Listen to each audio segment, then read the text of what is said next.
hari ini saya melakukan sosialisasi Kanun Kota Banda Aceh nomor 4 tahun 2020 tentang Pendidikan Diniyah.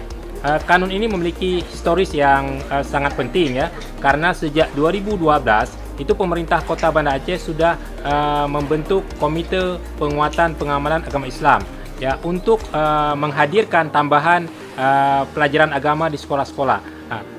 Dasarnya itu adalah peraturan wali kota atau perwal Kota Banda Aceh. Nah, kita memandang bahwa perlu diperkuat regulasinya dengan sebuah kanun. Makanya pada tahun 2020, DPRK Banda Aceh bersama dengan pemerintah Kota Banda Aceh bersepakat untuk mengesahkan Kanun nomor 4 tahun 2020 tentang Pendidikan Diniyah.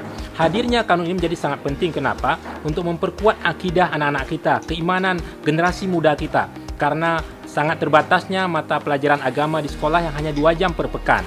Jadi diharapkan dengan adanya kanun ini, sistem pendidikan di Banda Aceh khususnya kegiatan keagamaan, mata kuliah agama itu, mata pelajaran agama bisa kemudian ditambah dan ditingkatkan.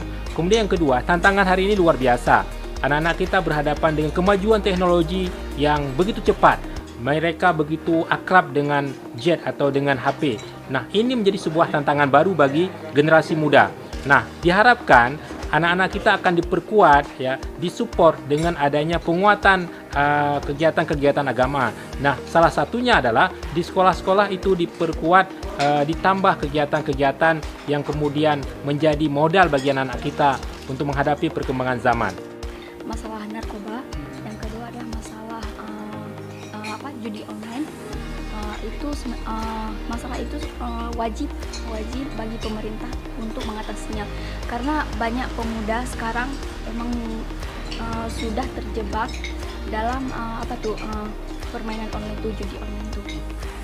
Jadi pendidikan diniyah ini sangat penting, menurut saya sangat penting diterapkan untuk wilayah Banda Aceh, karena kita kan berlaku hukum syariat Islam kan.